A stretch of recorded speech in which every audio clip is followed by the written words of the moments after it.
Hello,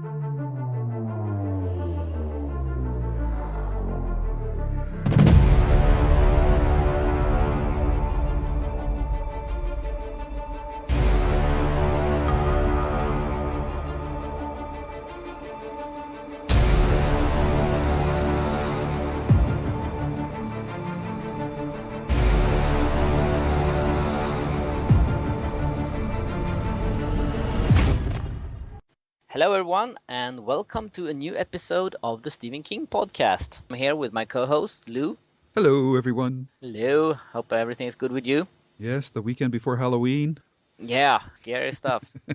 And today we are going to talk in depth about a documentary that was released as a physical copy in a limited version a few months ago, I think, or a month ago, and will be released in digital form at the start of next year. And that is Unearthed and Untold, The Path to Pet Sematary. And we also have John Campopiano with us. Well done. Yep. Not an easy name to pronounce, so I Campopiano. Yeah. And he and his partner Justin has done this documentary, and we're going to interview him about it later on in the pod. That's right. But first, as usual, we kick off with the news.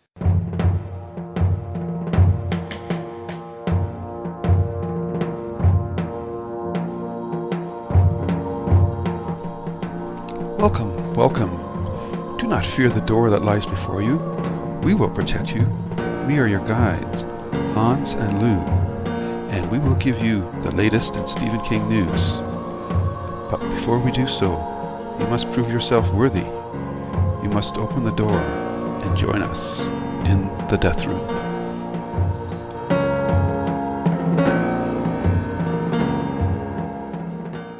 And the first item up is something that we reported last news and is moving full speed ahead, is the filming of Gerald's Game. And if you look at Hans' site on October 27th, you can see he posted a tweet from the film director, Mike Flanagan, who on the 9th day of shooting tweeted, "That feeling you get when you film a scene and it looks exactly like you pictured it when you read the book. Hashtag Gerald's Game." Wow, that sounds great. They're going full force with it, and I'm curious as to what scene he's referring to. But Yep, me too.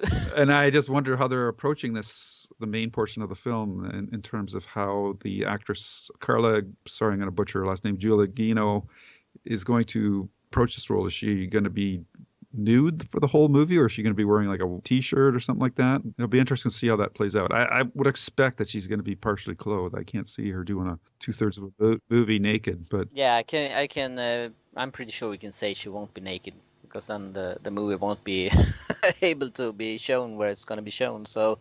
It's on a cable or streaming service, so they can pretty well do what they want. Yeah, you can do that. I thought we were yes. liberated here in Sweden, so. But... Well, Sweden might ask. See, they might have to do alternate cuts. I don't know, but Yeah. no, they can pretty well show whatever they want. I mean, they have to look at the impact of the more explicit anything is that they release, the less chance that people are going to want to watch the whole thing. So it'll be interesting to see how they approach this, because this is probably the only way that this project would ever be filmed, because I just don't see this being released theatrically. It just wouldn't ever make its money back. But in a streaming service, it definitely has a chance to do that. Yeah. Yep, it will be exciting to see what they come up with, for sure. Next up is actually something that's pretty sad. We were expecting to see the first clip from the Dark Tower movie at Entertainment's Weekly's Pop Fest. That was This weekend.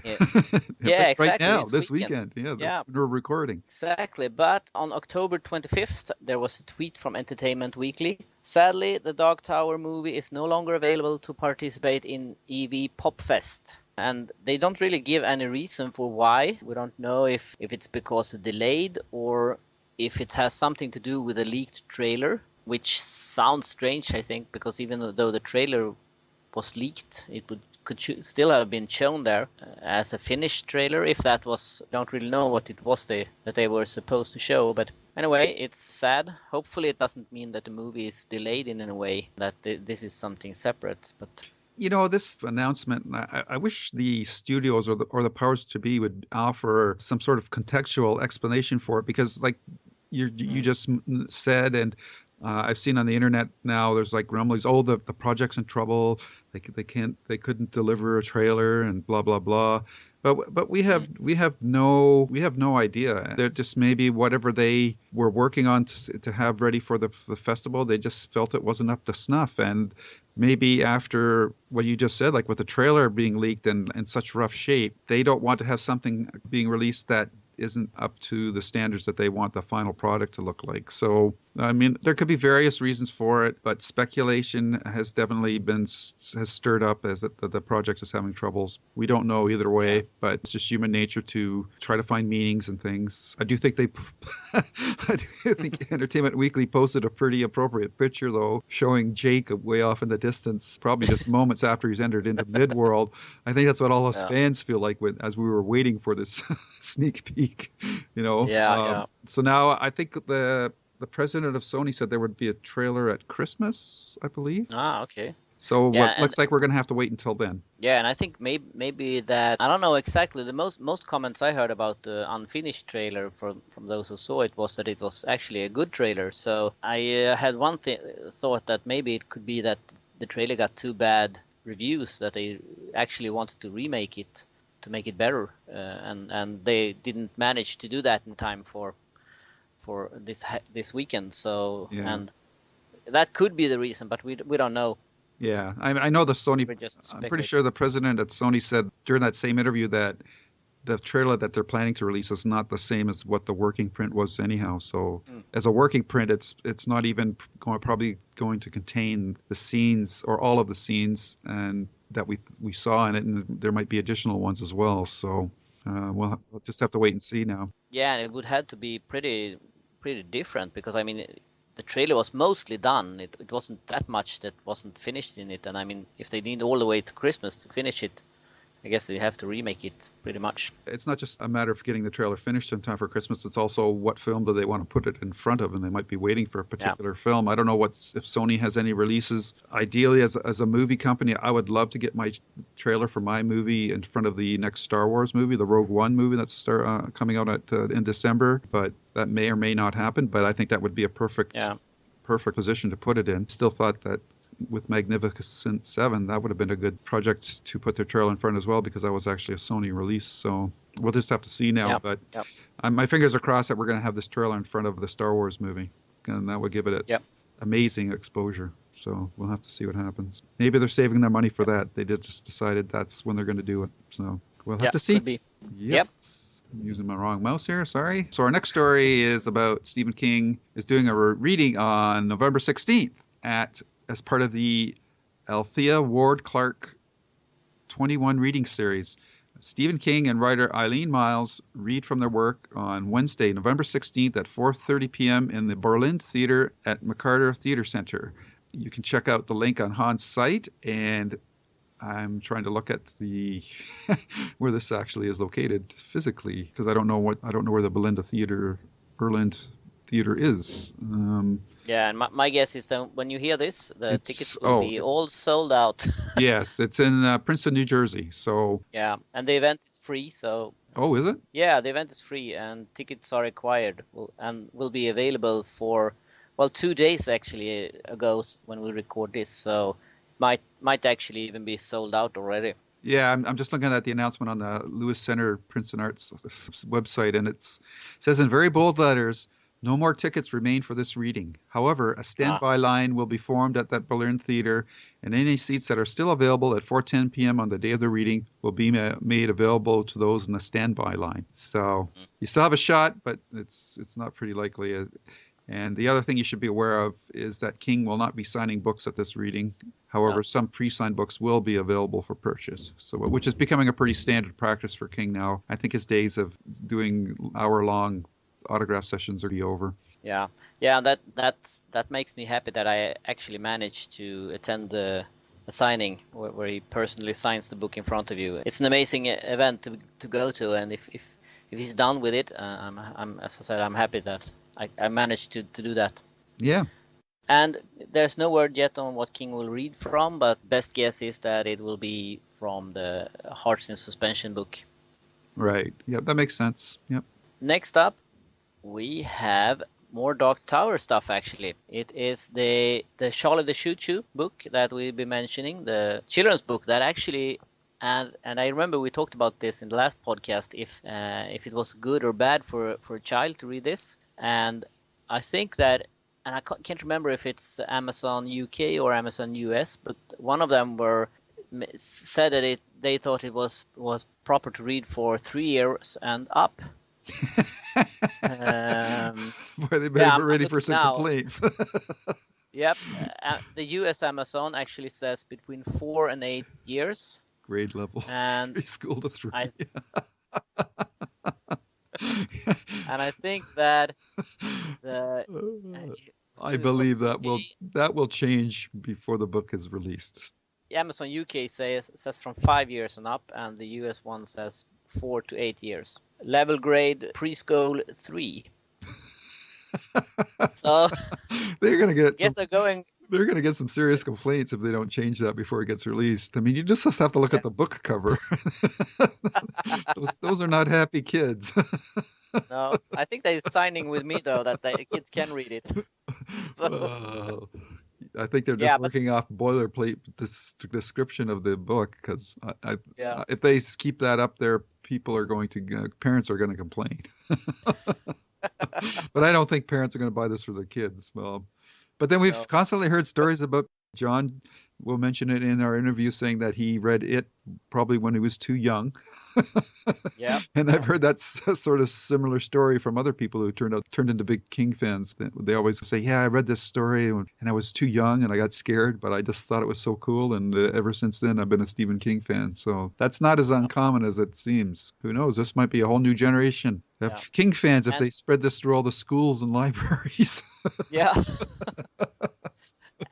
But the actual news here is actually that we've been talking about this a little bit, if we were going to see this book in the actual movie. And if you look from the press release of the book, it actually says that as seen in the Dark Tower film released in February 2017, and on the UK edition of the book, it actually has a sticker that says as featured in Stephen King's The Dark Tower. So that indicates that the book will actually be seen in the movie, which is pretty cool, I think. I'm not 100% sold on that, but no, it could be, but I mean it might be like a background Easter egg or something, but yeah, it's pretty bold to both have that sticker and in the press release actually highlighted that it will be in the movie, and then it's not. So I think that, well, we'll see. Yeah. And the US edition is released on November 22nd, and the UK release is December 1st. So now everyone knows what to buy to their 4 to 8 year olds in Christmas.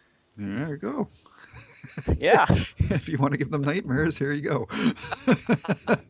Okay, and our last little bit of news is still more Dark Tower news, and it's also a book, but this is a book that we know very little about at this point, except that it is a book about the Dark Tower movie, and it's called The Making of the Dark Tower, The Art of the Film. And this type of book is becoming more and more common. What's gratifying to see here, or encouraging I should say, is that this is going to be released by Scribner, and the artist or the author that's doing this book has got quite a track record of over 40-50 books for other movie franchises like the Star Wars movies and whatnot. So Daniel Wallace will be the author of this. We don't know how much artwork that we're going to get here, but hopefully this will be a worthy addition to the Dark Tower pantheon. It's listed right now at $40 American, and it's scheduled to be released on January 10th, 2017, which is too bad that it doesn't hit until that date. It's just going to miss the holiday season, which is too bad, but I guess they can't release it too early. And you might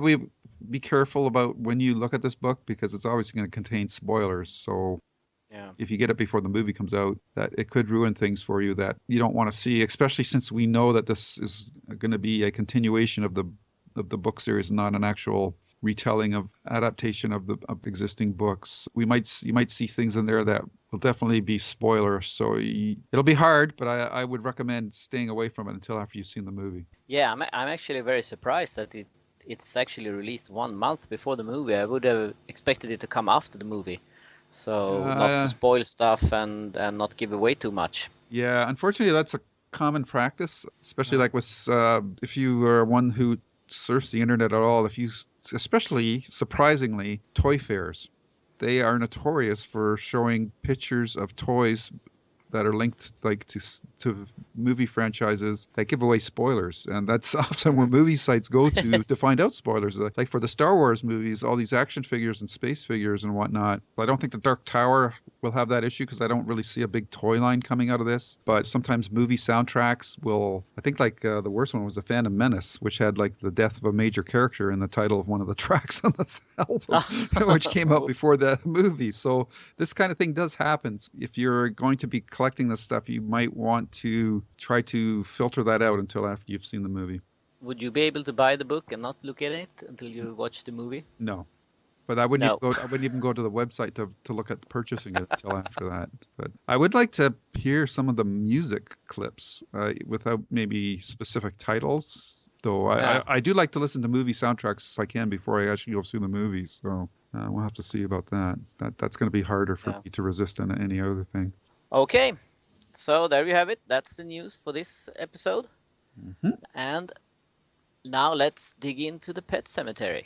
With John Campopiano. Yeah. And it's a very good interview. It's almost an hour long, so you guys can listen to it. John was very gracious with his time, and we learned a lot of interesting things about the making of the documentary, didn't we, Hans? We sure did. I don't know how many of you who have actually seen this, because so far it's just released in a limited version on DVD, and there will be a digital release in, I think, January, February coming up. Yep. Yeah, so most of you will probably see it by then, but this is really a good documentary. I think this is what you always hope for when you watch those behind the scenes clips when you have a DVD movie and they include a clip, and of course this one is like 90 minutes long, so it's much longer than those clips are, but this is actually what you wish for when you hit that extra material for a movie. So here you have it all in one place. Yeah, and this is a project done by two individuals on their own time, and so it lacks the normal puff pieces that you get with other documentaries, which is a great thing. So you're going to see a lot of very interesting stuff on this documentary if you ever get around to watching it. And John does a great job of filling us in on how this whole thing came to be. So we hope you enjoy the interview, and it's coming right up. So enjoy. Yep. This is great. What's our job? We'd like drive around and pick up stiffs or what? It's time for reviews from the night shift. I wrote a book called Pet Sematary. When I finished the book, I actually put it in a drawer because I didn't think anybody would want to read anything like that, but they did. I first read the Pet Sematary script when I was an executive at Embassy Pictures. I left Embassy in 1985 to become an executive at Paramount, and I tried to get Pet Sematary made, but the prevailing opinion in those years was that the time for Stephen King movies had come and gone. Okay, we are here with John Campopiano, who is the creator of the documentary about Pet Sematary, Unearthed and Untold, The Path to Pet Sematary. Welcome. Thank you for having me. This documentary has been long in the making, right? Yes, we've been working on this, I think, since 2011. It was when it's a team of just two people who also have full-time jobs and families, or in my case, I was in graduate school. You sort of have to get creative with the time that you can find and carve out to work on things. And we were going to Maine very frequently, but we were going to what's called Down East Maine, which is northern Maine and Bangor. And that's about 4.5 hours from me, about 5.5 from Justin, my film partner. So it was tricky to find the time necessary. So because of that, it took us much longer than we would have liked. Yeah, because I remember reading about it many years ago and waiting for it to be done. Can you tell us a little bit about how and why you decided to do a documentary about the Pet Sematary? Sure. Well, it was a kind of a very organic beginning. Initially, we wanted to go to Maine simply to see the filming locations from Pet Sematary. Friends and family that know me well know that I have long had an interest in filming locations from movies that I love. It started with Jaws. I remember being 9 years old and my parents took me to Martha's Vineyard to show me the filming locations from Jaws. And I think ever since then, I've had this interest in seeing where films were shot, even recreating scenes in the locations that they were filmed in. For me, it's very powerful. I feel like I'm stepping into a set. And even though, of course, the sets are different and the people are no longer there, the cast and crew, I feel like I see their ghosts. And I feel connected in a deeper way than I would just, say, watching a film at home. So Justin, my film partner on this, felt the same way. And so we said, hey, let's go to Maine and see where this movie was made. And that's how it started. It was literally going to be photos that we were going to take for ourselves and enjoy, and that was it. But the first trip up there, we started talking to locals, and they said things to us like, well, I was an extra in that film, or, oh, I was a best boy or a set decorator assistant, or you should talk to this person down the street. They have photos from the set. And suddenly, after a couple more trips and meeting more people like this, we said, wow, there's a story here to tell that nobody has told before. And there are all of this rich behind-the-scenes materials like home video footage and photographs that have been in basements and attics since 1988. And so we said, hey, there could be an opportunity here to tell an interesting story. The second reason we did it was because we felt that Pet Sematary, the film, in many ways had gone overlooked in terms of making of material and behind-the-scenes material. If you're a horror fan, I think we all know the stories about Jaws and Halloween and Friday the 13th, and they've been told and retold and retold. But we felt like there's a cult following, certainly, for Pet Sematary, but if you, before our film, were to go online and try to find cast interviews or crew interviews or a lot of behind-the-scenes photos, you really wouldn't find much. And so we thought that there's maybe a void in the horror world that we could fill with this. And so it went from that to, oh, well, maybe we'll make a 5 or 10 minute video and put it on YouTube. And it just grew over the years. And then before you know it, we had the original rough cut, 120 minutes worth of material that we had edited together. So it went from a personal trip that was going to just consist of photos for us to enjoy in private, and it turned into a feature-length film for people to enjoy. So it was never the initial goal to make a film. I think had it been, I would have done things differently in certain areas. But so that's how it started. How hard was it to get in touch with people? I mean, actors and actors and stuff like that, they aren't usually listed in the phone book, so you can just call them up. That's right. And being first-time filmmakers, we had absolutely no credentials or, a history of work to point to say, hey, we're serious about this. We have a history of films. Like, here's some of our body of work. We were nobodies, and we had nothing to show for it. So it was, we were hoping that people would take a leap of faith and just give us a shot, which they did. It was very funny when we dealt with the locals in Maine. More often than not, the locals would be very humble, and they would look at me and they would say, "You want to talk to me?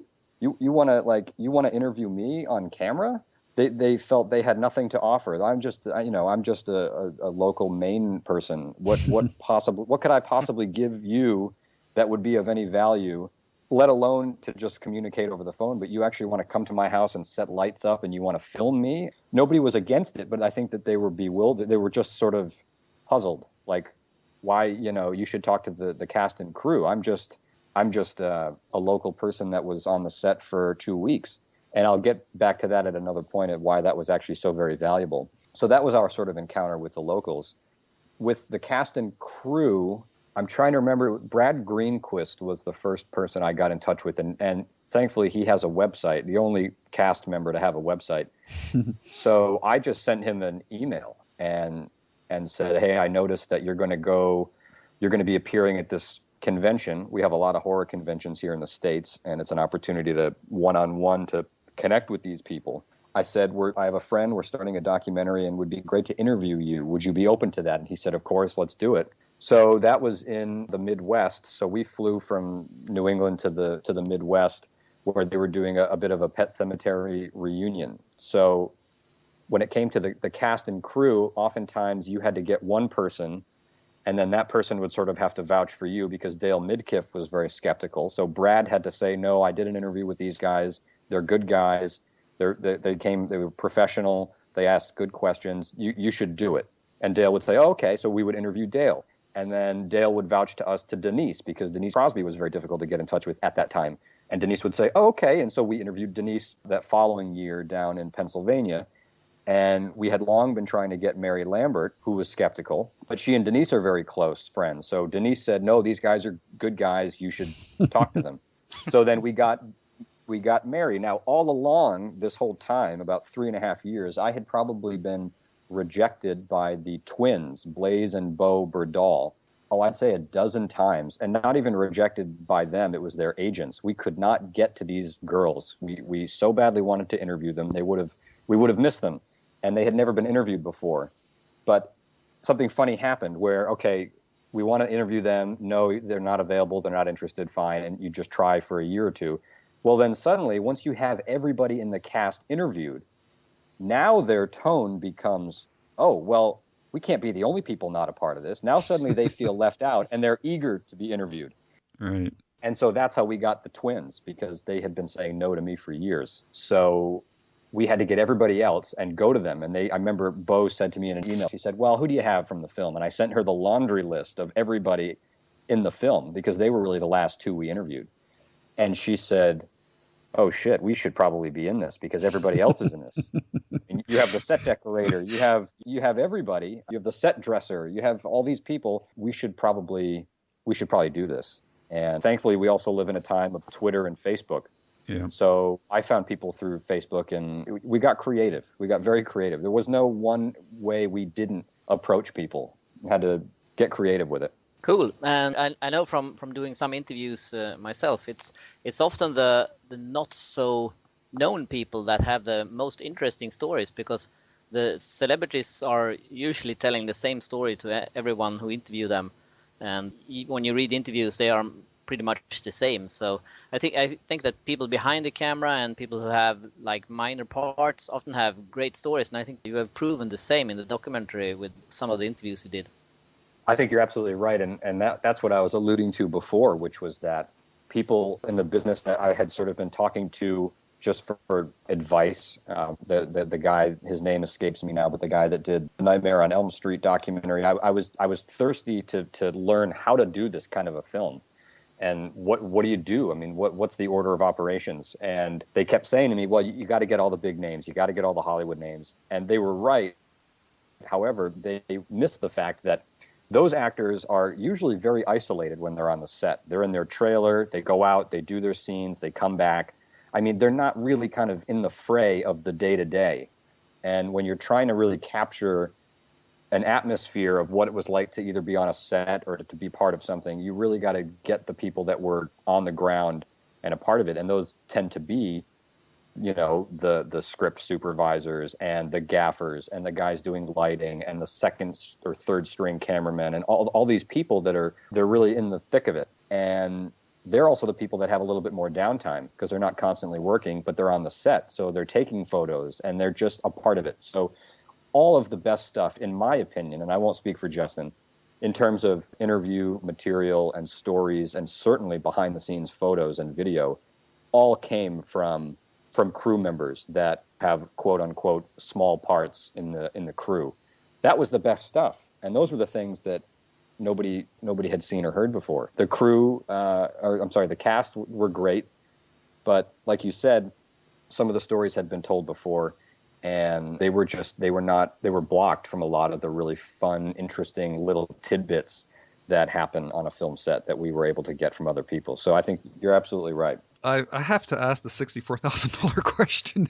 Of all the people that you were trying to get, was Stephen King one of them? Or do you just say there's no sense of even trying to approach him? We tried desperately to get to Steve, and not surprisingly, he's a busy guy, and he has a lot of really great, well-intentioned people around him, protecting him from people out there that want to get to him that maybe don't have great intentions or whatever. So he is a very hard person to get to. We got very, very close. So close that I had written a letter to one of his homes in Maine, one of his homes that I thought a letter that I thought would have a better chance of actually getting in his hands. Right. and pitched the story and the case, and got an email about a week later from one of his assistants saying that he is interested and would like to do an interview.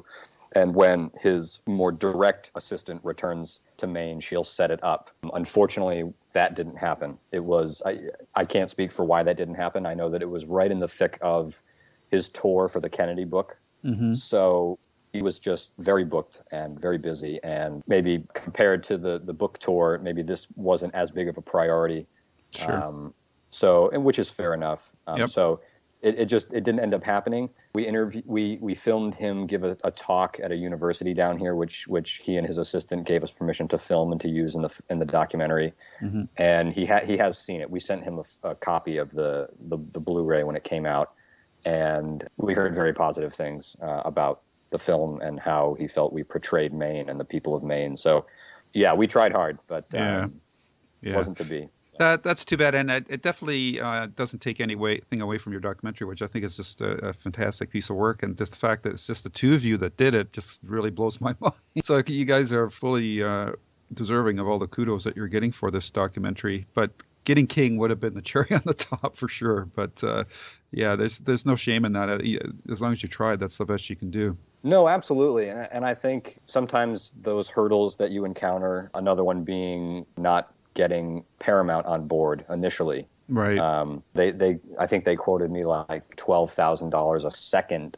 for footage from Pet Sematary to use, which I think was probably a scare tactic to sort of just say, okay, we've been getting your letters for months. We want you to go away, so we're going to quote you, and Right. Which again, fair enough. But when you have things where we're not going to have Stephen King's voice, we're not going to be able to reference to footage from the movie. Mm-hmm. It forces you to get creative. Right. And figure out, well, how are we going to do this? And of course, I alluded to the fact that I would do things differently if I could do it again. And one of them, I think we would have written a script and we would have had a narrator.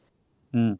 I think it works without a narrator. But again, that was another challenge, especially when you were trying to get certain things from your interviewees. And of course, you don't want to give them leading questions. Right. You don't want to feed them answers. But I think that's where you have an opportunity to sort of write in that narration to kind of patch those places, or to connect, to create that connective tissue from one point to the next that you're not getting from your interviewees. So right. It forced us to get creative in terms of the artwork and creating animations. And thankfully we had a trove of behind the scenes photos that we were able to use. Right. So it was a blessing and a curse not getting King. I mean, it forced us to get creative, and it was kind of neat to hear other people talk about him, right, rather than him talk about him. It was a different perspective. But no, of course, if I could, all of that is to say though that I would have loved to have had him for sure. Yeah. The other thing is, of course, it's just a timing thing, but it would have been awesome if Fred Gwynne would have still been around to have been part of this as well, because he was so great as Jed in the movie as well. So. Oh, it was. It would have been great to have him. We were in touch with his widow and his daughter, Madden Gwynne, who lives down this way. She lives in Connecticut. And they were very cool and very supportive of the idea of the project. And we sent them copies of it after it came out as well. So, yeah, it would have been great to have him, too. He died way too young. 66, I think he was. So. Yeah. He was just so awesome in the movie. He just nailed that character. I couldn't believe it, because I grew up with him, and you have these preconceptions of actors as other characters, because I really knew him as Herman Munster mostly, and to see him in this role was just like a revelation of how talented an actor he really was. Absolutely, and Mary, Mary talked about that in the film. He could dance. He was a singer. I mean, he did theater. He could obviously do comedy, do slapstick comedy in the Munsters. He could do drama. I mean, he really was probably underutilized, I bet, in many ways throughout his career, unfortunately. Yes. I'm curious, just to circling back to the genesis of this project. I know in your interview, you showed a poster that you had Pet Sematary with the cast signatures and that. Did you just buy that as it was, or did you go around and get those signatures? No, I got them. Yeah, that's actually how, and I forgot to mention this, I'm glad you asked that, the way that Justin and I connected on this project. We had been friends previously. We had connected through the Jaws. We have a Jaws community, and I can email you more about that later if you're curious. Basically, okay. there's a small, sort of, you have Trekkies, you have people that are into Star Trek. Well, if you shrink that down to about 100 or 200 people, we have a Jaws community, which are fanatics for the movie Jaws, and even the sequels. God help me, but And so we met that way. We're New Englanders. We're both from Rhode Island originally. And so I had gone to a convention a year before Justin and I went to Maine for the first time, down in Maryland, and they had a Pet Sematary reunion. Denise was there, and Miko, and Dale, and Brad, and Andrew. And I had that one sheet poster of Pet Sematary forever. And so I brought it and met them all and got photos with them and got them to sign it. And then cool. it was in my trunk. I rolled it up, and it had been hanging out in my trunk for a couple of months. And was hanging out with Justin and said, "Oh, check this out. You're a movie guy. You'll appreciate this," not knowing he liked Pet Sematary like I do. And showed it to him, and he freaked out. He was like, "This is incredible. You met all these people?" And that was sort of the genesis of discovering we both liked the film, and then talking about the film, and then saying, "Well, we're only about 4.5 hours. We should take a day trip and go up to Bangor and see the..." And then that's how it took off. Right. Well, it's pretty amazing how polished and professional your documentary looks. I'm assuming this is the first time you guys did something like this, right? Yeah, the very first time. I don't have a background in film, but Justin does. He works for a television station in Rhode Island. Okay. So he was familiar with the camera stuff and knew how to light an interview, and I was so green. I mean, we had the doc screened last night at what's called the Brattle Theater here in Cambridge, Massachusetts, next to Harvard. And actually, a quick side thing, that was very cool because when Fred Gwynne went to Harvard, he would perform when he was in the theater troupe at the Brattle Theater. So it was kind of neat to sort of full circle. But I mentioned this last night, which was that I remember Justin said to me after one of our first interviews, he said something to the effect of, "Gosh, I wonder what her lower third will be in the film." And I remember saying, "What the hell is a lower third?" Like I really didn't, and that, of course, like that's how you identify a person on the screen during an interview. And I knew nothing. I knew absolutely nothing. Right. But I had interviewed people before, so that's kind of where my expertise came in. I was the guy sort of doing the research and contacting people, and I was always the one that the interviewee was speaking to. Justin was our tech guy. It would never have been possible if it hadn't been for him behind the camera and lighting everything. And so it was really a kind of a cool mutual effort in that way. Yeah, I'm curious too, like I don't know, maybe you just decided to cut it this way, but you showed a lot of restraint in that neither of you really appear that much in the documentary. Was that a conscious decision, or did that just sort of evolve from the setup that you just described? Well, that was definitely a conscious. The least, the less I have to be on camera, is a victory in my mind. And again, that sort of goes back to there were certain things. There was connective tissue that we didn't have for certain elements, right? Like from getting from point A to point B to point C, without having the narration and having the luxury of being able to just write it in for a narrator to take you there. We had to step in and fill some of those gaps. So that's why we appeared. Like we really wanted to make mention about that little Easter egg where they added Church's name on the grave marker in the Pet Sematary, but nobody gave it to us. There was no way to do it.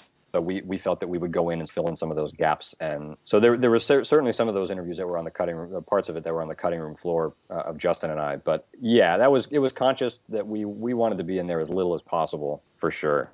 Yeah, and if in a perfect world, I wouldn't have been in it at all. But it is what it is. So yeah.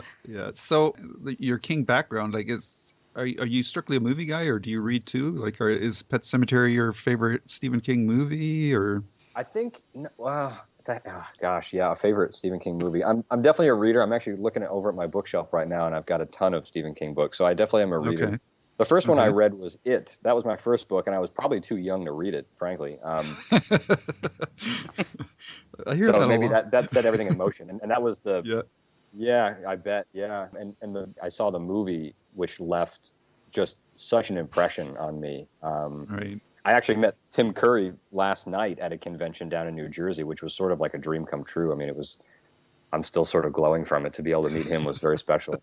Right. But anyway, yeah, so I don't really have a favorite Stephen King movie. I mean, I love Pet Sematary, of course. I don't think Pet Sematary, the film ends as strongly as it starts.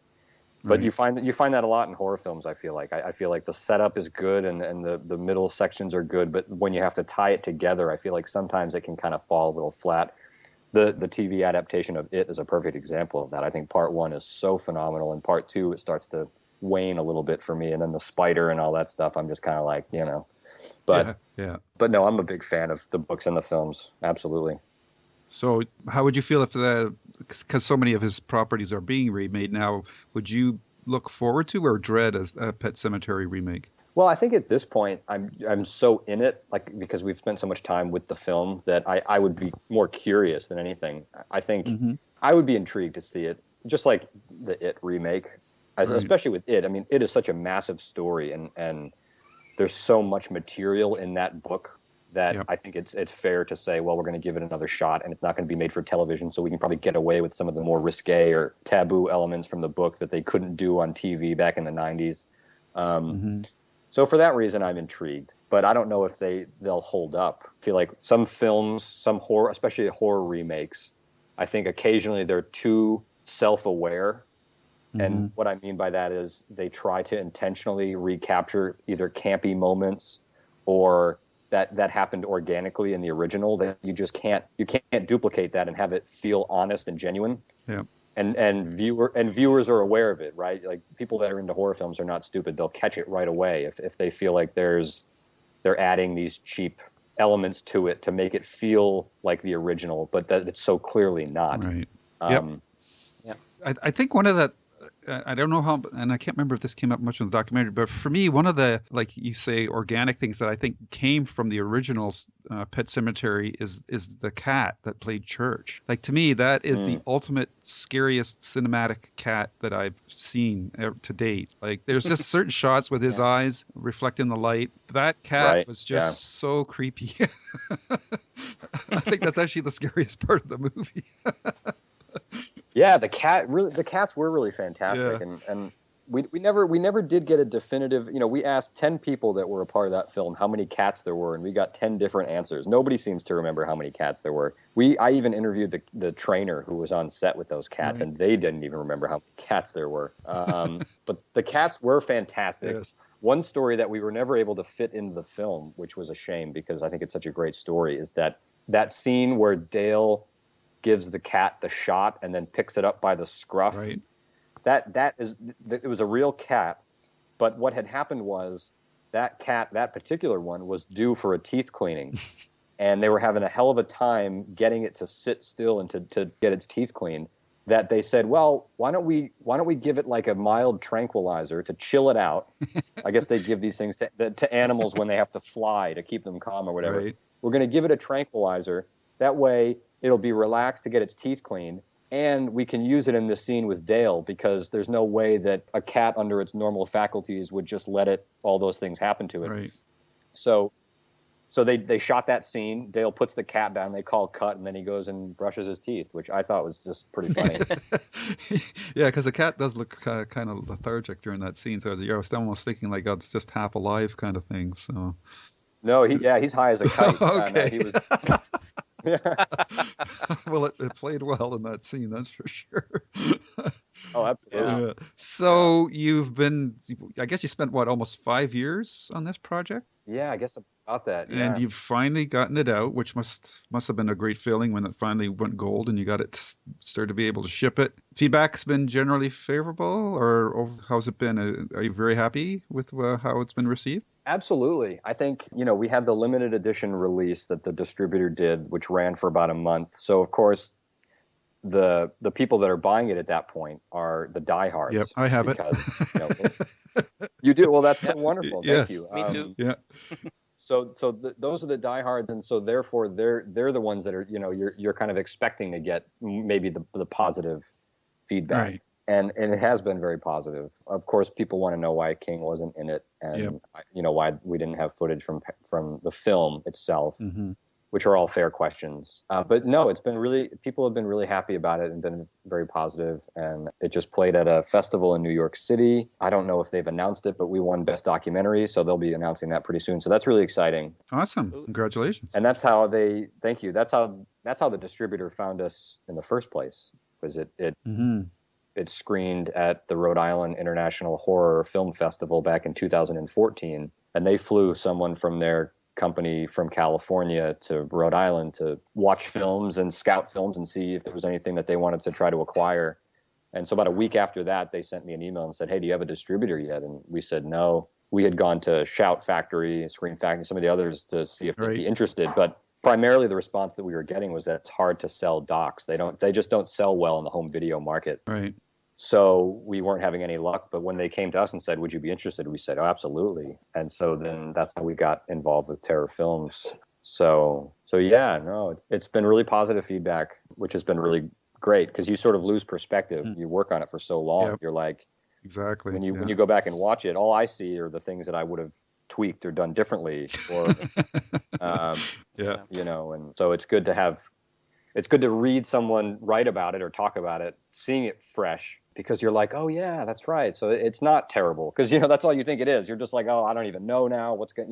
People are going to hate. Yeah, for sure. Yeah, I think that the fact that you don't have any clips from the film in, I actually think that's positive, because I think that if you want to see the movie, you can do that separately. And when I watch a documentary, I rather see behind the scenes stuff and interviews and stuff that's not in the movie in the documentary, and then you can watch the entire movie in connection with the documentary if you want to see the movie as well. Right, exactly. Yeah, and I have seen documentaries on horror films in the past that you feel like they're almost padding the documentary with too much footage from the movie. Exactly, yeah.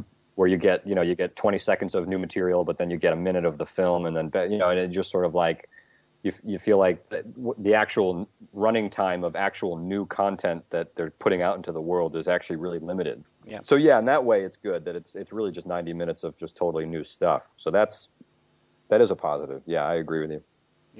Yeah, and I was very impressed about how much behind the scene material you managed to find, because I mean, back in 1988, people weren't thinking about releasing DVDs with extra material and stuff like that. So usually those older movies doesn't have that much behind the scenes. So that must have been a very lucky strike for you, that there actually was this much behind the scenes that you could use. Yeah, we were really surprised. And I think, the primary reason for that was that you had Hollywood in a very, very small rural town in northern Maine who never sees Hollywood, never has a movie set. Fred Gwynn's walking around. Dale Midkiff was pretty well known at that point. So everybody came out to watch that movie be shot in Maine.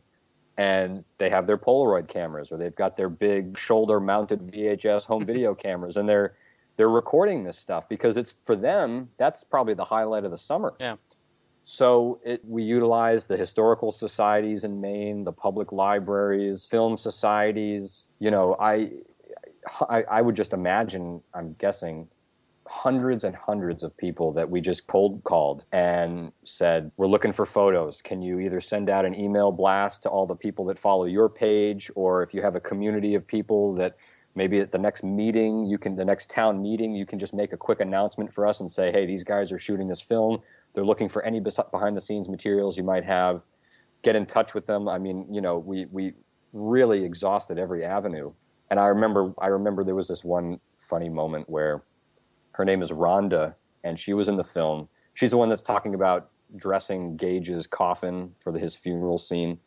And she met up with us at the Historical Society, and we didn't even know she was going to be there. And she sat down and said, my name's Rhonda, and I worked for the set decorator. And we said, oh, it's very nice to meet you. It's great. And told her a little bit about the film. And she had this bag with us. And she said, oh, and of course, the humble Maine. She said, I don't know if you're going to be interested in this, but my husband took home video footage that we have on VHS and pulls this tape out.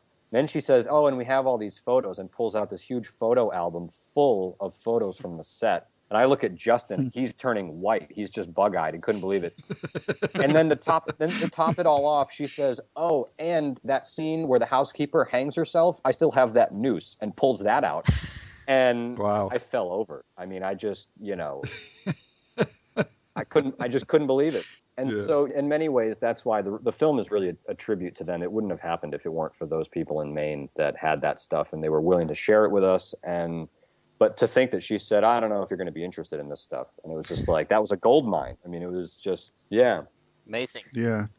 It's a unique situation. And like you said, you were able to tap into the local culture to really flesh out the picture. I really do agree with Hans. I actually think it makes your documentary stronger because you don't have movie clips in it, because like you said, there's that padding issue that it's frustrating for documentary watching. If you watch another one and you see like every 5 minutes there's a clip from the movie and it says, I've already seen the movie, I wanted to see what's behind the scenes, and that yours is totally, you get into that world, you get to see it, and I really enjoyed it. And it's quite amazing to see. Obviously this film's a couple of years old, a decade or so old now, and to see the actors, the kids, to be adults now, it just really it really brings home for you how long ago this movie was made. But and it's interesting to hear their recollections as well. So yeah, I actually think that turned out to be a strength for your documentary. Well, I'm glad to hear that. I'm glad you feel that way. Yeah. Did Terror, it was Terror Films, right? Right. Yeah. Did they request any changes or make any changes, or did they just distribute it the way you guys had put it together? Yeah. We were concerned, like anybody would be, I guess. You spend so many years working on something, it's sort of like your baby, and you're just kind of like, you're worried that it's going to get hacked to pieces. But that wasn't the case at all. When they acquired the film, it had various issues that were more technical than editorial that they had to address, and that were mostly addressed in the end product. The only concern that I recall them having was that the original cut was really long, and I agree. We both agreed with that. But again, when you're working on it, you love every second of it, right? So to have to cut it down, it feels like it's an impossible feat. Killing your darlings. Exactly. Yeah, exactly. So I remember it was actually funny. I remember they sent us an email at one point. This was a year or two ago, and they said, about a year ago, and they said, we've figured out a way to cut the film down by 15 minutes. Now, 15 minutes doesn't sound like a ton of time, but like that's a huge amount of time. And I remember Justin and I sort of panicked because we were like, oh my God, like, every scene, every moment is so intentional, and it leads into the next one, that how could you possibly extract 15 minutes and have it still make sense and have it flow? But what they had done was they lifted the last 15 minutes of it solid. It was a straight lift, which was basically what we had called the legacy section. So there was a part of the film where it goes into fans from around the world and all the fan testimonials and the fan art and the actors' commentary about connecting with fans at horror conventions and stuff like that. And they had decided that they said, well, we're going to make that just a special feature on the limited edition release. And we breathed a sigh of relief, because we're like, okay, we're not technically losing anything. They're just extracting the tail end of the film and putting it as a bonus feature on the disc. So if you ordered the film, the hard copy film, that it's on there, and that will be the only way to ever see it, because when it's released in January or February digitally, it'll just be the film, the standalone film. It won't have any of the bonus stuff. So I'm glad you guys got a copy of it. Yeah, cool. What are the digital distribution plans? Is it Netflix and that kind of stuff? I know that they're going to go really big. They've sort of mentioned in passing what their plan has been in terms of that, and I know that I think they're going to go big, and they're going to go to as many digital platforms as possible. I think that there's still a possibility they'll do another physical release, which would be cool. I guess they'll have to determine whether or not it's financially feasible, if it makes sense to do another one. Right. Because obviously it's cheaper to just send out a file to a digital distributor and have them host it, rather than getting discs made and artwork and cases and all that stuff. So I don't know specifically. I mean, I suspect they're going to go to Netflix, iTunes. Down here we have a thing that's called Redbox, where they, you can actually walk. Yeah, they're going to do that. Chiller TV. I think they're going to go as big as they can and just see who will be interested in picking it up. So hopefully they cast a large net. Hopefully it's available in Europe. I'm crossing my fingers.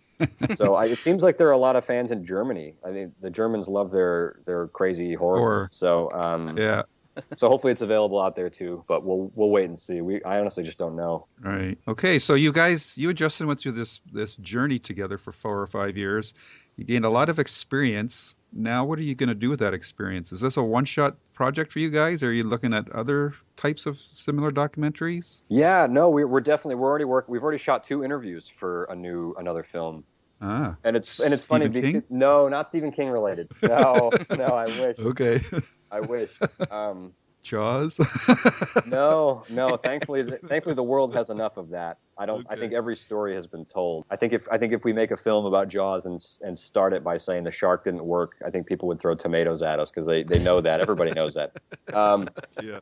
So, yeah, it was funny. We had been saying all along, I've been lifelong horror fans, and we said this is going to be our one gift that we give back to the community that we love and the horror genre that we care so much about.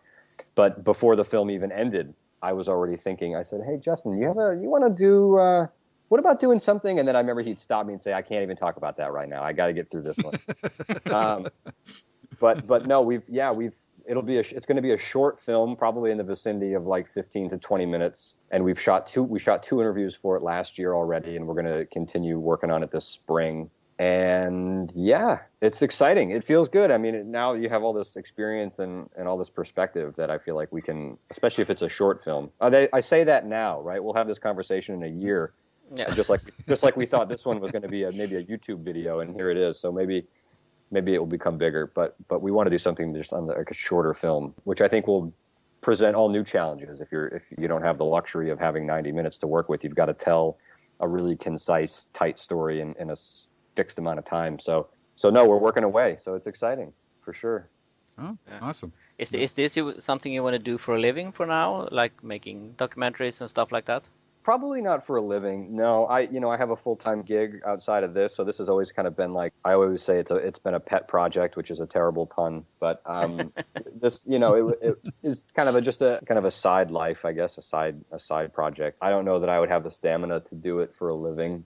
I work with filmmakers and I work with people that I call real filmmakers because they're making television and they're doing all sorts of incredible stuff. So I'm quite happy to have a day job that I love that's equally stimulating and that pays the bills, and then have an opportunity outside of that to be creative and work on other things that are more personally interesting to me. So I kind of like that mix. So I'm not gonna tamper with it right now anyway. Cool. Okay. You have any other questions, Hans? No, I think that's it. Do you have anything you want to add, John, that we missed asking? No, I don't think so. I want to thank you guys for having me on. And Hans, I've been such a fan of the work you've been doing for years. So it's kind of an honor for me to be able to chat with you and to be on here. So I appreciate you asking me to come on. Thanks again for the support for the documentary and for the work Justin and I did. And hopefully just more good things in the new year for the digital release. So we'll have to see what happens. Yeah. Awesome. You have to keep us updated on that when you hear stuff that is happening with the movie, the documentary. Yeah. I absolutely will. Yeah.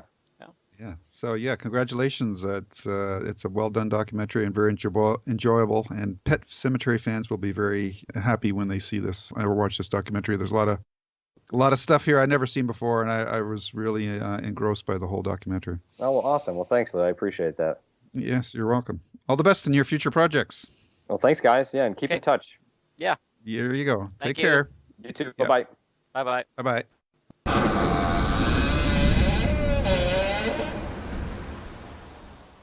All right, so there is our interview with John Campopiano. And John, I hope we got your name right at least once during this podcast. That was a great interview. We wish John and Justin all the best with their future projects and look forward to seeing some reactions to any of our listeners to as they get to see this documentary. So that's all we have for this show. And until next time, stay safe. Safe. Oops. But together one more time. 3, 2, 1. Stay scared. Yeah. That's the worst outro ever. And that's why it's going to stay in. Yes. All right, folks. Take care. Bye-bye. The end. Cool.